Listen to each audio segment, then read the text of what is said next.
Semana passada, o pastor André deu uma sequência na série que a gente já vinha pregando. Ou seja, não saiu do tema. O tema continuou o mesmo, graças a Deus. E hoje pretendemos encerrar essa série e apresentar nesse encerramento, amados, umas características desses chamados de Deus, esses eleitos que compõem a Igreja do Senhor, e as atividades a serem desempenhadas por eles, e chamar a nossa atenção para um detalhe em especial para com os servos de Deus. Para isso, o texto escolhido no dia de hoje foi uma oração do apóstolo Paulo em favor dos irmãos da igreja de Éfeso. Abram as Bíblias então em Efésios capítulo 1. Efésios 1, a partir do verso 15. E a gente pode ficar assim pensativo, né?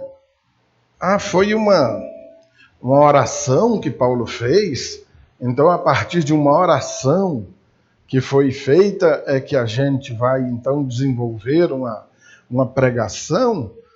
Mas se foi uma oração que o apóstolo fez, será que ela tem mesmo alguma coisa de instrutivo para nós, né? Normalmente quando se ora a Deus, se apresenta a Deus ali os nossos clamores e espera-se obter com isso esses resultados da parte de Deus, né? E o que a gente vai ver aqui hoje é que nem sempre é assim. Nós vamos analisar essa oração de Paulo em favor dos seus irmãos, daquela igreja especificamente, e evidentemente fazendo a devida aplicação, né?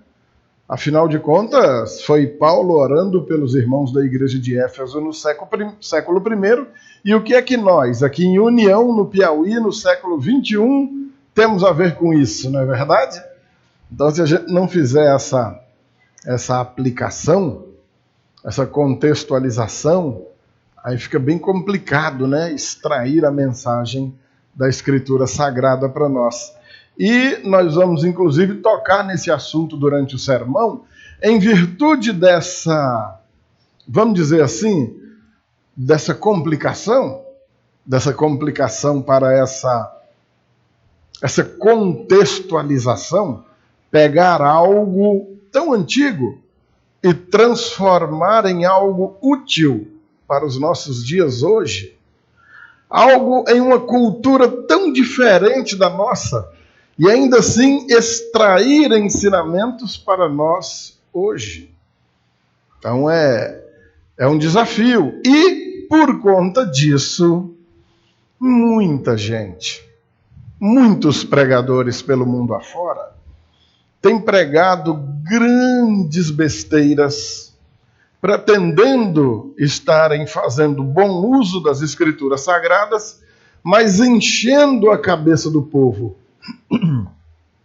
de superstições, de misticismos, transformando pessoas em gente supersticiosa, medrosa, atormentada e nem um pouco instruídas, segundo a palavra de Deus. É só a gente dar uma olhadinha para o nosso passado, lembrar de nós mesmos, há alguns anos atrás, e lembrar, né, sendo honestos conosco mesmo, e a gente começa a pensar, meu Deus, eu acreditava nisso. Meu Deus, eu depositava fé, confiança nisso aí. Olhando, às vezes, um álbum velho de fotografia em casa, antigo, aí se depara com a foto da gente. Meu pai do céu, um dia eu pratiquei isso. Meu Deus, que vergonha. Primeiro, não precisa ter vergonha, de maneira nenhuma. Muito pelo contrário. É motivo de orgulhar-se e glorificar muito a Deus, porque abandonou-se uma crendice nula, inútil, e passou a crer no Deus verdadeiro e na sua palavra. Amém, queridos? Então, o motivo é de glória e não de vergonha. E a gente chega à igreja evangélica e muita gente, maravilhado naquele momento que a gente aprendeu a chamar de primeiro amor, né? Aqueles primeiros dias de descoberta da fé bíblica, a gente maravilhado com aquilo tudo, fica meio deslumbrado com aquele negócio todo, e então imagina que, pronto, todos os problemas se acabaram. Agora eu sou um evangélico. Agora eu sou da Igreja Batista. Olha, que maravilha, né? E não imagina que não, essa não é a solução dos problemas de maneira nenhuma. Pode até ser um começo, um bom começo, mas não é a solução dos problemas. Muita gente aqui está bem acostumada a ir num culto evangélico e ver o pregador batendo, às vezes batendo pesado no padre, batendo na fé católica, né? Batendo no pai de santo, né? Batendo lá na cultura e nas tradições dos irmãos das religiões afros, e batendo nos espíritas, né? Olha, aquele louco crê em reencarnação, olha que coisa. E vocês já devem ter reparado que nós não temos muito esse costume aqui não, né? Que pelo contrário, né? O nosso objetivo aqui é tão somente apresentar a verdade, e nessa apresentação da verdade, a religião que a gente acaba mais batendo de frente com ela acaba sendo a popular religião evangélica. Então, em quem nós mais bateríamos aqui, quando temos esses embates de confronto entre a fé bíblica e a fé que as pessoas tendem a praticar, nosso maior embate seria com os próprios irmãos evangélicos, ou ditos chamados evangélicos. Por que isso acontece? Nós vamos ver isso no sermão de hoje também. Amém, amados?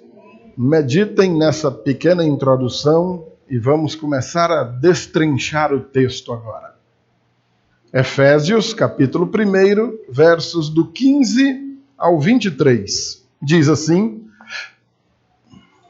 Por isso também eu tenho ouvido a respeito da fé que vocês têm no Senhor Jesus, e do amor para com todos os santos. Não cesso de dar graças por vocês, mencionando-os nas minhas orações. Peço ao Deus de nosso Senhor Jesus Cristo, o Pai da glória, que conceda a vocês espírito de sabedoria e de revelação no pleno conhecimento dele. Peço que ilumine os olhos do coração de vocês, para que saibam qual é a esperança da vocação de vocês, qual é a riqueza da glória da sua herança nos santos, e qual é a suprema grandeza do seu poder sobre nós, os que cremos, segundo a eficácia da força do seu poder. Ele exerceu esse poder em Cristo, ressuscitando-o dentre os mortos e fazendo-o sentar à sua direita nas regiões celestiais, acima de todo principado, potestade, poder, domínio e de todo nome que se possa mencionar, não só no presente século, mas também no vindouro. E sujeitou todas as coisas debaixo dos pés de Cristo, e para ser o cabeça sobre todas as coisas, o deu à igreja, a qual é o seu corpo, a plenitude daquele que a tudo enche em todas as coisas. Então vamos lá, amados, olha, antes de começar do começo, vamos dar uma olhada no fim, o verso 22, quando vai dizer então que Deus sujeitou todas as coisas e as colocou debaixo dos pés do próprio Senhor Jesus, para que o próprio Senhor Jesus seja o cabeça sobre todas as coisas, e ele deu o Senhor Jesus, esse poder absoluto, ele deu à igreja. Olha no que o nosso sermão está embasado hoje. Aquilo que foi dado à igreja. Ou seja, o que é que a igreja tem recebido da parte do próprio Deus. Não é pouca coisa, não. E vamos para o verso 15. Primeiro, para a gente saber direitinho a quem Paulo está se dirigindo antes de informar tudo isso em oração. Os versos 15 e 16, quando ele diz que ele tem ouvido a respeito da fé que aqueles homens, aquelas pessoas lá de Éfeso têm tido no Senhor Jesus. Então, a primeira informação que nós temos aqui é de que Paulo está fazendo uma referência a pessoas de dentro da igreja, a pessoas que já se converteram ao Senhor Jesus. Paulo está falando com crentes. Amém, amados? Você vai ver mais à frente ele fazendo uma referência a nós, os que cremos, ou seja, ele se colocando nesse conjunto de pessoas. Então é preciso que se entenda, amados, que a mensagem não é dirigida, por exemplo, a um grupo de não crentes, como se fosse uma mensagem apologética, defendendo a fé cristã diante de outra pessoa ou de um grupo de pessoas que tem uma fé em outro ser, em outra criatura, em outro tipo de religião. Não, não é isso. Então, também ele não está fazendo uma apresentação do Senhor para pessoas incrédulas, como quem tem que apresentar, olha, Deus é assim, Deus é assado, Deus é desse jeito, é daquele outro. Não. Entendam, amados irmãos, Paulo está se dirigindo a crentes. A mensagem é à igreja. Amém? É muito importante que você tenha essa informação. É muito importante que você conheça essa situação. E vai dizer também do amor para com todos os santos. Os santos aqui não é o panteão de santos que a tradição ensinou as pessoas a venerarem ou adorarem, não. Os santos aqui são os próprios irmãos. Os irmãos da igreja são chamados de santos. Logo, os santos são vivos. Você dá de comer ao santo, você dá de beber ao santo. O santo também lhe dá de comer, lhe dá de beber. Você aconselha aos santos, os santos te aconselham a um relacionamento entre pessoas que têm sido santificadas por Deus. Amém, queridos? Os membros da igreja são chamados de santos. E no verso 16 ele informa que então não cessa de dar graças a Deus por causa deles. Paulo está extremamente grato a Deus. Diz, obrigado, Senhor. Nossas pregações não têm sido inúteis. Olha a fé dessa igreja de Éfeso. Paulo não deixa de dar graças a Deus por aquela igreja, porque ele está vendo que o serviço não foi em vão. O trabalho não foi jogado fora. E ele não cessa de dar graças a Deus, obrigado, Senhor. Tem dado certo, Senhor. Oh, maravilha! Motivo de alegria e muita alegria. E mencionando-os nas minhas orações. Então vamos lá. Paulo está fazendo orações constantes em favor dos santos do Senhor. É engraçado que a gente aprendeu que a gente recorre ao santo, né? Recorrendo ao santo e rezando para o santo para ver se o santo faz alguma coisa pela gente, né? E biblicamente aqui a gente está vendo o oposto, né? O apóstolo Paulo orando a Deus em favor dos santos. Senhor, fortalece meus irmãos, abençoa meus irmãos, supre as necessidades dos meus irmãos. A tradição quebra a gente, né, amados? A cultura dos homens é cruel e, na maioria das vezes, absurdamente antibíblica. A Bíblia tocando para um lado e a tradição dos homens para outro, completamente diferente, né? Mas vamos adiante. Verso 17. Peço ao Deus de nosso Senhor Jesus Cristo, o Pai da glória, que conceda a vocês espírito de sabedoria e de revelação no pleno conhecimento dele. Começa aqui as nossas chamadas de atenção. Agora Paulo está orando pela igreja. E quando eu disse, meus amados irmãos, que boa parte de nós se converteu, veio para uma igreja evangélica, abandonou uma porção de coisas nas quais cria no passado. Meu Deus, eu acreditava nisso. Oh, glória a Deus que hoje não acredito mais. Agora eu sou um evangélico. Oh, que maravilha. E deslumbrados com essa situação, às vezes não se dão conta da necessidade de crescimento. A vida e a caminhada na fé é uma vida, em alguns detalhes, igualzinha a qualquer outra vida de qualquer organismo ou ser vivo dessa terra. Seja de um inseto, de um peixe, de uma planta, de um mamífero qualquer, ou mesmo do ser humano. A gente nasce, cresce, se desenvolve, envelhece e morre. Todo ser. O que não passa por isso são as pedras, que nasce pedra e morre pedra. Ou era pó, vai juntando com água, os séculos vão passando, aquele barro vira uma pedra dura, e assim vai, mas sempre vai ser pedra. Os outros seres têm essas características. Nós já vimos nos primeiros versículos que Paulo está se referindo à igreja. É ou não é? Está falando com os irmãos. É ou não é? Está se dirigindo a pessoas de dentro da igreja. A gente que já crê.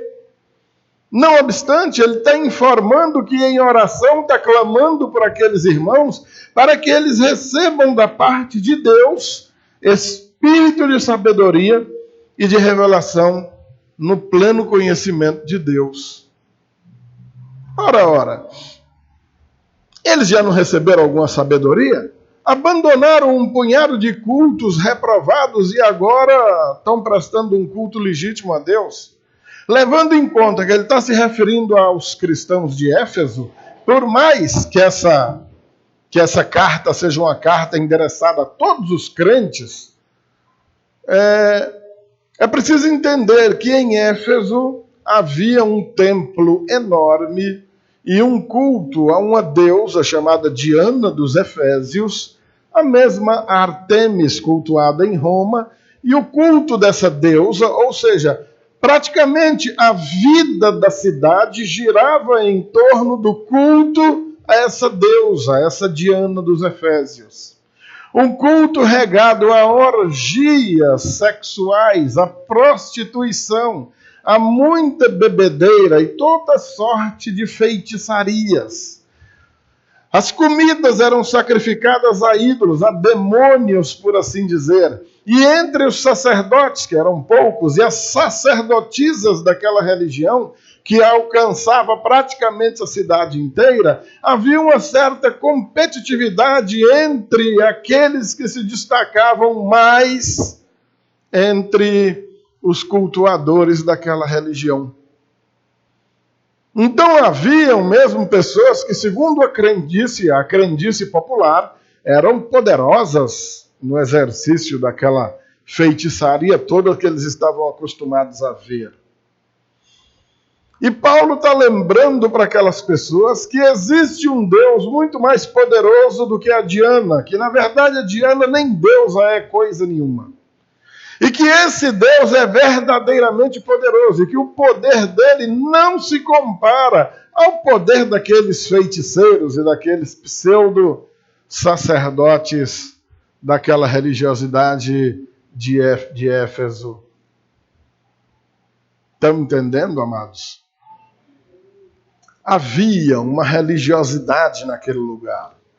Aquelas pessoas tinham uma tradição religiosa. Eles eram cultuadores de uma certa tradição.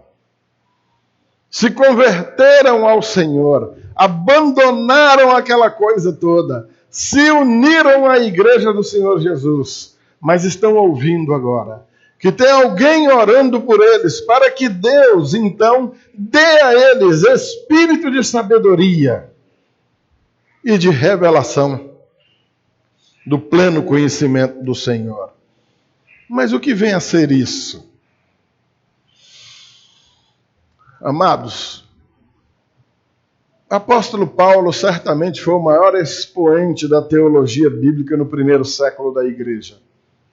Ele é responsável por pelo menos 1/3 do que compõe todo o Novo Testamento, ou escrevendo ou servindo de inspiração para que fosse escrito.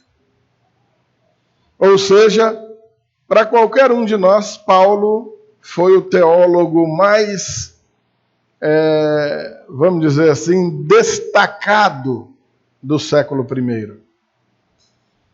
Em 2 Timóteo, capítulo 4, nas últimas palavras de Paulo, Paulo preso, sabendo que ia morrer há poucos dias, certamente alguém já tinha avisado, olha, a sua execução já foi determinada, logo, logo vão arrancar a tua cabeça, os sofrimentos nessa vida aqui vão acabar, tu vais embora para o céu. E Paulo manda um recado para Timóteo, pedindo para quando ele fosse, levasse a capa, porque o inverno estava chegando, estava começando a fazer frio, levasse o João Marcos, porque era útil para o ministério, e perdoando aquele com quem ele tinha tido uma intriga anos antes, avisando acerca dos caminhos no perigo. Olha, tem um certo Alexandre Latoeiro, tem cuidado com ele resistiu mal a nossas palavras. Quer dizer, o cara está preocupado ainda com o bem-estar dos irmãos e ele pede algo inusitado nessas últimas palavras. Traga-me os livros, especialmente os pergaminhos. Paulo, o teólogo mais destacado do primeiro século da igreja, certamente o camarada mais capacitado em conhecimento do evangelho, na hora de morrer, está pedindo os livros. Como é que você, ainda bem que aqui é muito raro isso acontecer, como é que você, que passa a semana inteirinha sem saber nem onde está a Bíblia, se posiciona diante de uma informação dessa? O homem sabia tudo, mas queria aprender mais. Imagine nós hoje comparado a um homem desse. Nós que para virmos para um estudo bíblico tem que ter alguém arrastando na corda e outro atrás cutucando com ferrão. Vambora! Quando o pastor diz, abra aí no livro de Ageu, o camarada fuça a Bíblia toda, como Ageu é muito pequenininho lá no meio dos profetas menores, coça logo a cabeça e diz, isso deve ser apócrifo, não tem isso na Bíblia não. Não tem nenhuma intimidade com a Bíblia, nem para manuseá-la. Paulo está orando para esses irmãos, orando por eles, clamando a Deus para que derrame sobre eles espírito de sabedoria e do pleno conhecimento de Deus. Mas em nenhum momento está fazendo qualquer sugestão de que o povo vá receber isso como que um anjo venha do céu para ditar alguma coisa para eles. Como que algum milagre vai acontecer, você vai deitar, vai dormir, vai sonhar e vai ter grandes revelações de Deus. Não, querido. Essas revelações, acima de tudo, para nós, especialmente para nós hoje, vêm por meio da Escritura Sagrada, do hábito, do costume que você vai adquirir, e inclusive do prazer que você vai adquirir em ler a Escritura Sagrada, em se familiarizar com ela, em conhecê-la de ponta a ponta. E então se preencher de toda a revelação e do pleno conhecimento desse Deus maravilhoso.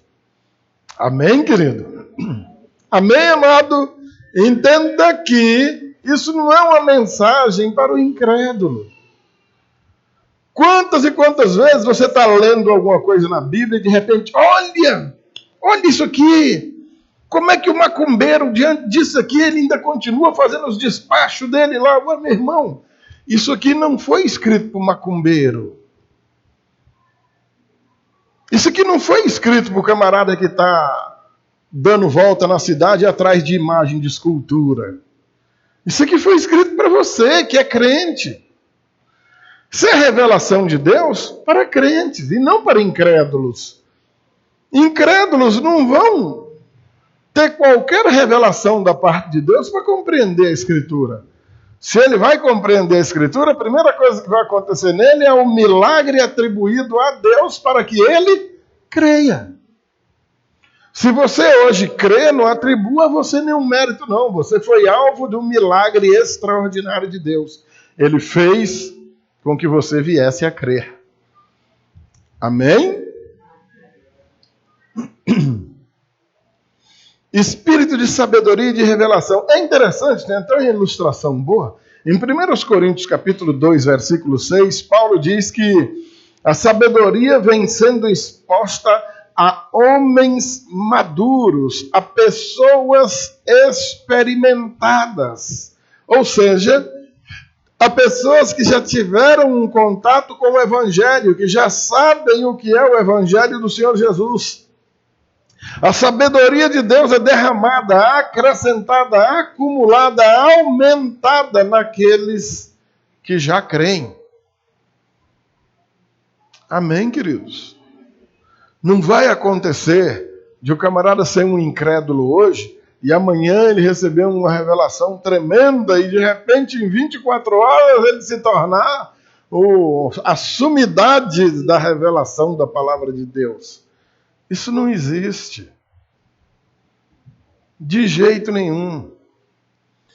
O próprio Paulo, entre sua conversão e seu início de ministério, passou 14 anos estudando a palavra de Deus. Pensa numa faculdade comprida. 14 anos. Obrigado, meu amor. E tem gente querendo ficar bom na coisa em 14 dias. E alguns que nem que ficasse 14 séculos estudando aprenderia nada, porque são indivíduos que estão nesse mundo com toda a permissão do Senhor exatamente para pregar um evangelho falso, mas que não vai de maneira nenhuma enganar as verdadeiras ovelhas do Senhor. Quanta gente pregando o evangelho fajuto tem pelo mundo?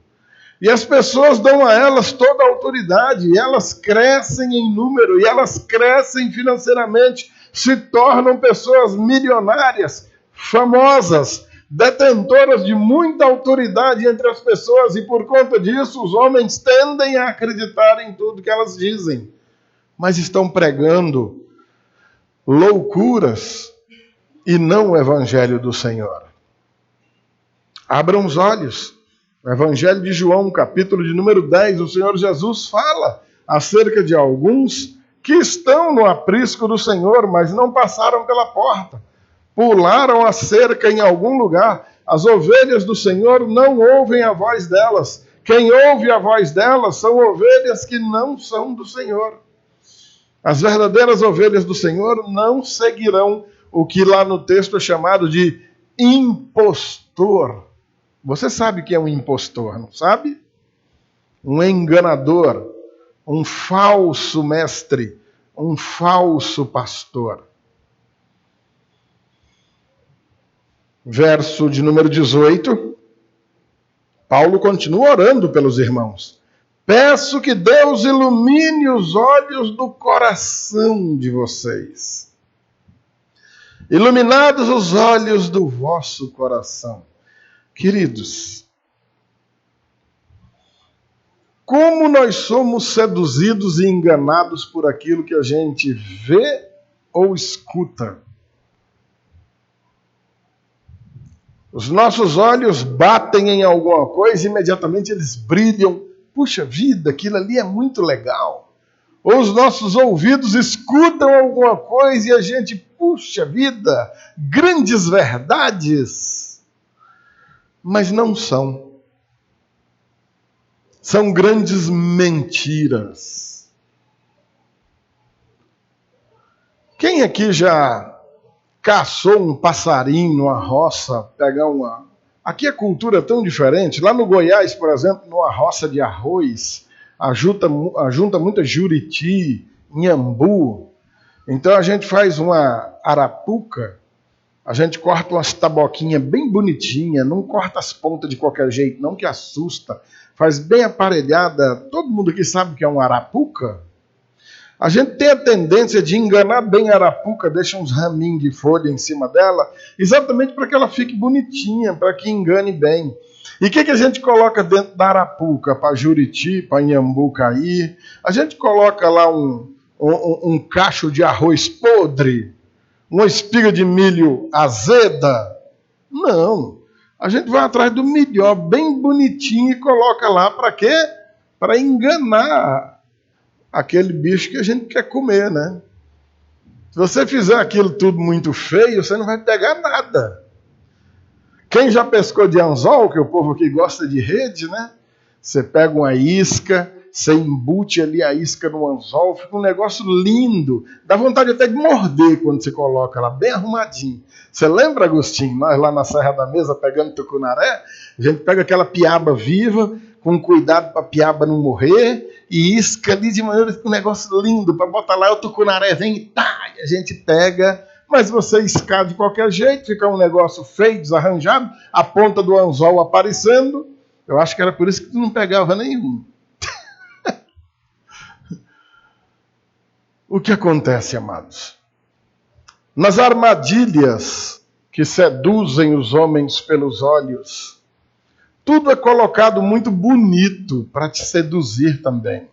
Quando eu falo dos homens, os seres humanos, os homens, as mulheres, as crianças, os jovens, cada um segundo a vulnerabilidade que apresenta. Tudo é devidamente ajeitado, devidamente arrumado para te enganar, para te seduzir.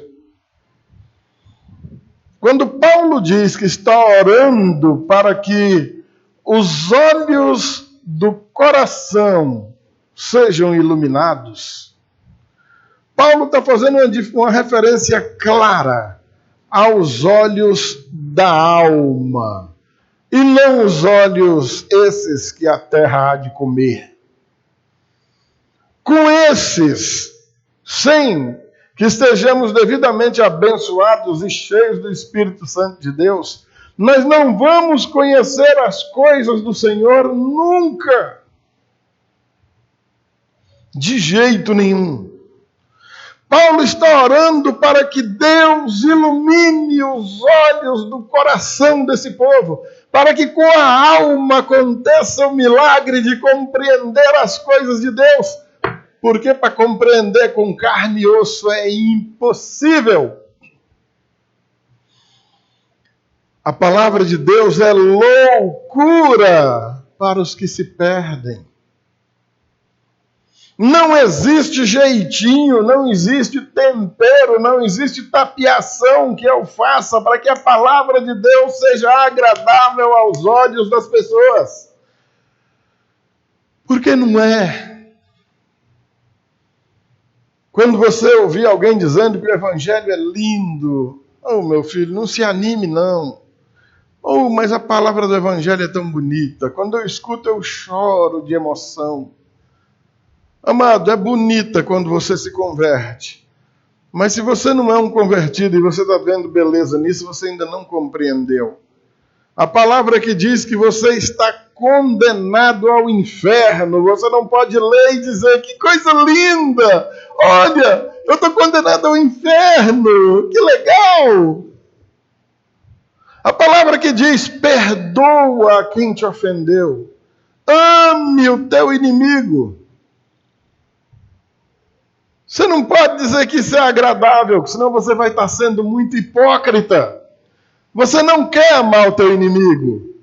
Está querendo enganar quem? Perdão. A mensagem é dura. Arrependa-se. Eita. Humilhai-vos debaixo da potente mão de Deus. Você gosta de ser humilhado? Se você disser que acha bom, meu irmão, amanhã nós vamos ter que amanhecer o dia no CAPS com você, que você não está muito normal. Se você disser, eu adoro ser humilhado, como eu gosto de passar humilhação. Gosta não, nenhum de nós gosta. E é isso que o Evangelho está propondo para a gente, ou determinando o tempo todo, humilhai-vos. Se essa oração de Paulo não for levada a sério, e entender que os olhos que estão sendo iluminados aqui são os olhos interiores, os olhos da alma, o que ele chama aqui de coração, a compreensão do Evangelho vai ser simplesmente impossível. E iluminados os olhos do vosso coração, para que saibam qual é a esperança da vocação de vocês, um futuro glorioso, independente do aperreio, do arroxo do presente, há um futuro glorioso. Amém? A riqueza da glória da sua herança nos santos. A salvação eterna, o desfrutar, o compartilhar a herança do Senhor. Há uma interpretação desse texto que requer uma exegese bem apurada, vai dizer que nós mesmos somos a herança do Senhor, mas vamos nos concentrar numa herança para nós. Primeira característica de uma herança é que para receber a herança alguém tem que morrer, né, amados? Quando essa herança é recebida em vida, alguma coisa atrapalhada aconteceu, né? A gente se adiantou, pediu a herança do velho ainda em vida, como aquele filho pródigo lá de Lucas capítulo 15, né? O certo é que alguém morra para que a herança esteja disponível. E de preferência, em falando dessa herança eterna aqui, que nós mesmos estejamos mortos. Falar da morte é tão duro, né, queridos? Que ninguém quer, né? A não ser que se esteja passando também por um grande distúrbio de ordem espiritual. Mas a palavra que consola, meus amados irmãos, acerca da riqueza da glória da herança de Deus nos santos, é a salvação eterna, o desfrutar, o compartilhar dessa herança do próprio Senhor, herdar aquilo que Ele mesmo tem preparado para nós, preparado para aqueles que o amam. E, queridos, não dá para falar dessas coisas pensando apenas nesses olhos de carne aqui e tentando colocar palavras convincentes nesse ouvido de carne e osso. Se não forem por meio de olhos e ouvidos espirituais, desses olhos do coração que ele está falando aqui, essas coisas não vão ser entendidas nunca. E nós vamos morrer pelejando para conquistar coisas nessa terra e não no céu. Vamos perder muito tempo precioso da nossa vida pelejando para adquirir coisas aqui, para acumular coisas aqui e não no céu. Amados irmãos, não existe segurança neste mundo. Esse mundo, o próprio mundo inteiro, vai derreter no fogo. Qual é o banco que você imagina que seja o mais seguro do mundo para você fazer seus depósitos, de maneira que ali esteja garantido, depois você pode ir pegar? Não tem. Não existe. O Senhor Jesus fala disso nos evangelhos. No Sermão do Monte. Acumulai para vós tesouro no céu, não na terra, porque na terra a traça e a ferrugem corrói, o ladrão escava e rouba. Mas no céu não tem traça, não tem ferrugem, não tem ladrão. Fica a pergunta, pastor, onde é que é esse banco então para eu fazer esses depósitos? Né? Em qualquer casa lotérica eu posso depositar para poder guardar no céu? Desapego ao mundo, amados irmãos. Larga desse mundo velho. Solta ele. Larga ele para lá. Nós estamos nele, mas nós não somos dele. Estamos aqui, mas nós não somos daqui. A nossa pátria está no céu. Amém, amados? Se desapegue em nome de Jesus. Se desiluda desse mundo em nome de Jesus. Valorize mais as coisas espirituais do que as terrenas. Se os olhos do coração não forem iluminados para isso, nós vamos dar murro em ponta de faca até a mão se acabar. Porque na base do murro a gente não quebra essa faca, não. Pastor, então, como é que eu faço? Querido, adote uma postura de oração diferenciada. Passe a orar diariamente. Senhor, consola o meu coração. Conforta o meu coração, para que eu esteja conformado e grato com tudo que o Senhor me tem dado. Senhor, me encha mais do Espírito Santo, para que dia após dia eu me desapegue mais e mais desse mundo. Aprenda a trabalhar mais para Deus do que para você. Aprenda a valorizar mais as coisas espirituais do que as naturais. Em nome de Jesus, não perca mais tempo. O verso 19, e ainda iluminados os olhos também para saber qual é a suprema grandeza do seu poder sobre nós, os que cremos. Lembra que eu falei disso no começo? A suprema grandeza do seu poder sobre nós, os que cremos, segundo a eficácia da força do seu poder. Agora, queridos, o poder de Deus é ilimitado. Lembram-se que ele está falando para uns irmãos de Éfeso, onde tem o culto de uma deusa Diana, onde aqueles sacerdotes são alguns pretensos dotados de grande poder, e o Paulo está dizendo, o poder desse espela-porco aí comparado ao poder do Senhor, não é o poder de um fósforo já arriscado. É mesmo que nada. Serve de nada. Poderoso é Deus. Esse é poderoso. Deus é poderoso. Deus tem poder de verdade.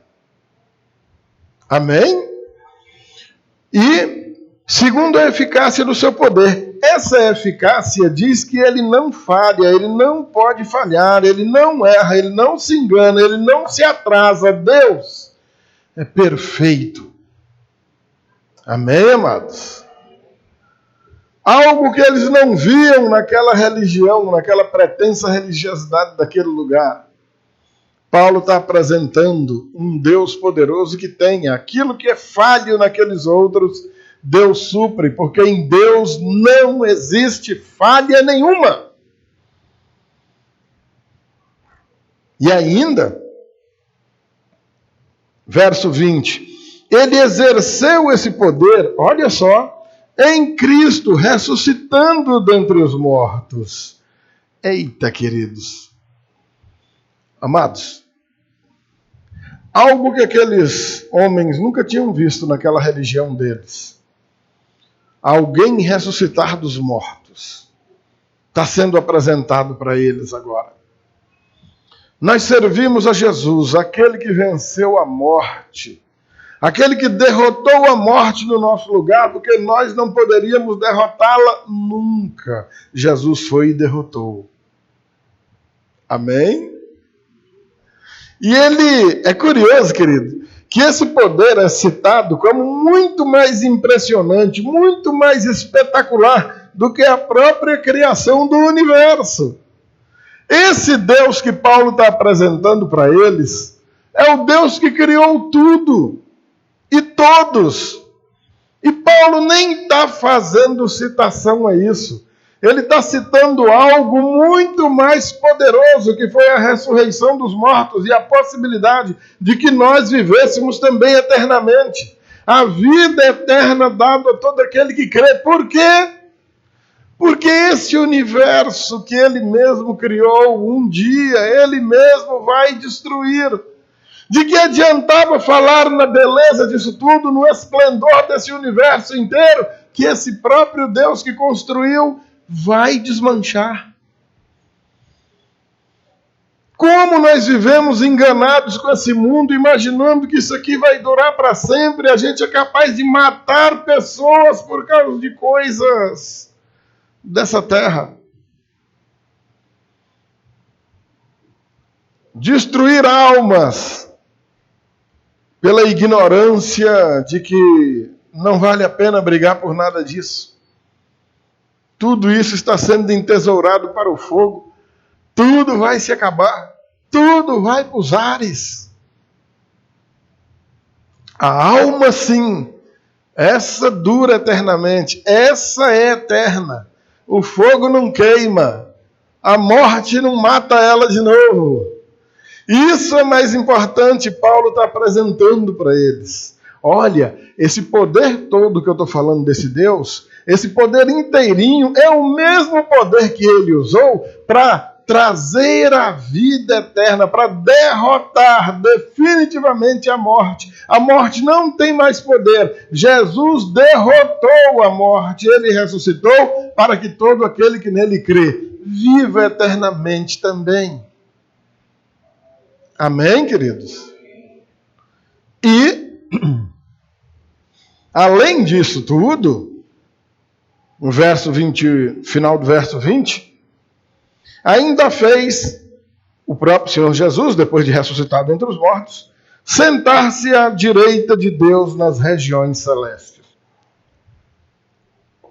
Sentado à direita, no céu, uma expressão apenas para que você entenda que ele governa. Amados irmãos, minhas irmãs queridas, Jesus governa. Ele reina. Amém, queridos? Jesus reina. Ele é o Senhor do universo. Ele é soberano sobre tudo e sobre todas as coisas. Ele é soberano sobre todos nós. O Senhor Jesus não está morto. Ei, irmão, minha irmã, nós não cremos numa imagem de escultura, nós não adoramos a um Deus morto, nós não dirigimos orações a alguém que não nos ouça, nós não estamos nos portando debaixo de olhos que não nos veem. O nosso Deus é vivo. Amém, queridos? Esse Senhor soberano continua regendo, guiando todas as coisas segundo a eficácia do seu poder. Não existe nada nesse mundo que passe despercebido ao Senhor. Não existe nada nesse mundo, ou fora dele também, que não esteja debaixo do comando, da regência, do governo do Senhor Jesus. Não tire essa certeza do seu coração. Não deixe essa convicção te abandonar. O Senhor reina. Amém? E ainda, acima de todo poder e autoridade que se possa mencionar, que se possa dizer, coisas que nem se conheçam, mas alguém pode inventar um nome, pouco importa. O Senhor é rei. Houve um tempo em que cheguei aqui no Piauí, até me admirei que meu amigo Eximar me falou de um pessoal aí que gostava muito de correr atrás de disco voador. Lá no Goiás também tinha um pessoal lá que gostava muito. É lá em Goiás, bem pertinho de Brasília, que tem um município chamado São João da Aliança e Alto Paraíso, são 2 municípios. Tem a Chapada dos Veadeiros, que está até pegando fogo lá esses dias, está bem curioso. Lá o pessoal adora ir correr atrás de uns discos voadores por ali, sabe? Então, não era difícil que as pessoas viessem a mim com essa pergunta: Pastor Walter, o senhor acredita em ET, em disco voador, em vida fora da Terra? Aí alguns ficavam assombrados quando eu dizia: sim, acredito. Aí o cara ficava doido: mas que pastor é esse, né? Mas existe mesmo? Eu falei: não sei. Ué, mas como é que é isso? Você acredita, mas não sabe? Não sei, eu nunca vi. Eu não tenho como provar. Mas tem um pessoal aí que diz que viu, e eu não vou chamar os caras de mentiroso, né? Se os caras estão dizendo que viu, é que deve ter visto, né? Agora, uma certeza eu tenho. Pode ter disco voador, pode ter vida em Marte, em Vênus, em qualquer lugar, até no Sol. Uma certeza eu tenho. Exista ou não exista, se existir, o meu Deus soberano é soberano sobre eles também. Amém, querido? Essa dúvida eu não tenho. Já vi algum ET? Nunca vi. Nem o carro que eles andam, não sei nem a placa, não faço nem ideia. Mas se tem gente aí dizendo que viu, deve ter visto, né? É muito feio a gente chamar os outros de mentiroso. Está mentindo, seu cabra. Não sei, véio. Talvez o cara não esteja mentindo. Deus é soberano sobre tudo e sobre todos. O Senhor Jesus reina a partir do trono celestial, do trono da glória do nosso Senhor. De lá, tudo está debaixo da sua potente mão. Amém, queridos? Até coisas nas quais a gente nem acredita, porque nunca viu, nem sabe que existe, porque nunca nem ouviu acerca delas. O Senhor é soberano sobre elas também. Amém, amados? E, por fim, verso 21 ainda não é o fim, né? Acima de todo principado, poder, domínio, de todo nome que se possa mencionar, não só neste presente século, ou seja, nessa ordem que nós estamos vivendo agora, como também na eternidade. Há uma divisão de planos. Um plano físico, o cosmos, o mundo no qual nós habitamos hoje, onde existe, por exemplo, o tempo. Nós contamos, né? Segundo, minuto, hora, dia, semana, mês, ano, século, milênio, não é assim? Pois é, isso tudo um dia vai acabar. O Senhor vai acabar com tudo isso. Vai criar novos céus, nova terra, nos quais habita a justiça, e nós estaremos com Ele para sempre. Amém, queridos? Mas o Senhor reina aqui. E Ele já reina também na eternidade. Olha só. Ele não se limita a este mundo e nem ao outro. Tudo está debaixo do seu governo. Amém? Verso 22. E sujeitou todas as coisas, ou seja, Deus sujeitou todas as coisas debaixo dos pés do Senhor Jesus, para que Ele seja o cabeça sobre todas as coisas. Jesus foi dado à igreja. Olha, a gente comentou no começo. Amados, queridos irmãos, irmãs, você já se deu conta do tamanho da responsabilidade que foi colocada sobre nossos ombros?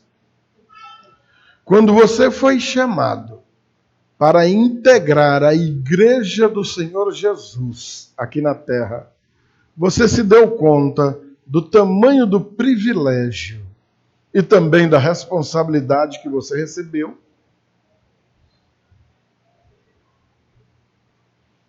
Nem prestou atenção, não é? Amados irmãos, o Senhor tem separado um povo para si desde muito tempo, para que por meio desse povo o seu nome santo seja conhecido do mundo inteiro. Atualmente esse poder foi dado à igreja, essa responsabilidade, esse ministério foi dado à igreja. É por meio da igreja do Senhor que o mundo incrédulo passará a conhecê-lo. É por meio da igreja do Senhor que o mundo desesperado, as pessoas desesperadas que se encontram nele, acharão refúgio no meio do caos. Alguma mensagem de esperança, de consolo, de conforto virá por intermédio da igreja. Aí agora vem, meu amado. Você já se deu conta disso?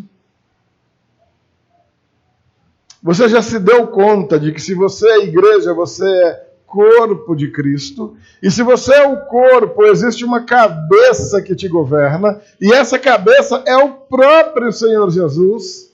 E aí eu tenho que te perguntar, essa cabeça te guia? Você tem andado conforme o que o Senhor Jesus determina? Realmente é Ele quem comanda a sua vida? Amados irmãos,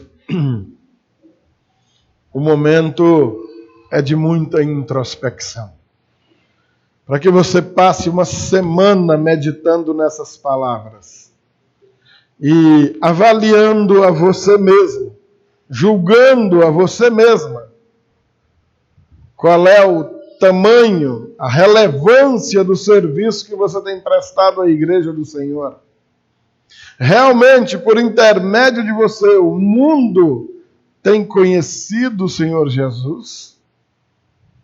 Por onde você anda, por onde você passa, pelo que você fala e pelo que você faz, a igreja do Senhor Jesus está sendo apresentada? A mensagem de esperança, a única mensagem confiável dessa terra, tem sido apresentada por você? Passe a semana meditando nisso daí, amados, em nome de Jesus.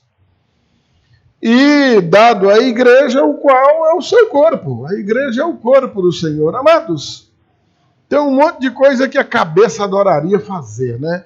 Eu fico pensando, eu já trabalhei nesse ofício, é um negócio tão legal tirar leite. Quem já tirou leite da vaca aqui?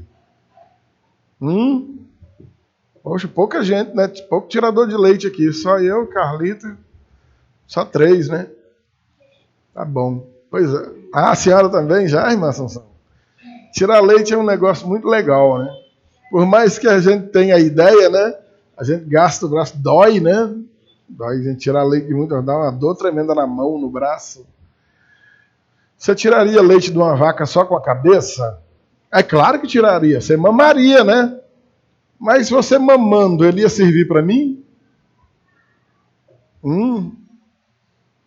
Ia ter alguma utilidade para mim, se você mamasse?